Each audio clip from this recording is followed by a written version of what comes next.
বন্ধুরা, তালের রস এবং পিছনে গাছ দেখতে পাচ্ছেন, তাল গাছ, এবং তাল গাছ থেকে যিনি রস বের করেন তাদের কিন্তু আমরা গাছি বলি। যাই হোক, অনেকে শিউলি বলেন।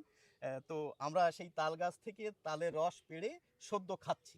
হ্যাঁ, তো খেয়ে দেখি কেমন লাগে।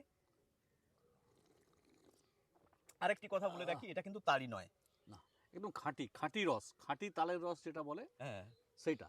তো স্যার, হ্যাঁ, এই গরমকালে কিন্তু এটা পাওয়া যাবে, বুঝলেন। আচ্ছা। আর এই ভদ্রলোক 2002 সাল থেকে এই কাজটা করে বেড়াচ্ছেন। তো সুন্দর, সুন্দর তো। তাই খুব ভালো। আজকে গুড় এবং কিনবেন তো নাকি? হ্যাঁ, আমি খাঁটি খাঁটি গুড় পাওয়া যাবে তো, হ্যাঁ হ্যাঁ পাওয়া আর যাবে। খাঁটি রস খাচ্ছি, আর তালের রস। তো পেড়ে খাওয়ালাম হুম, খাঁটি। হুম। ও যখন আসবে এখানে খাঁটি রসই হ্যাঁ, পাওয়া যাবে, একদম খাঁটি রস। কোনো ভেজাল হবে না এর মধ্যে। গুড় হোক, হ্যাঁ, পাটারি হোক, রস হোক, হুম। কোনো ভেজাল হবে না।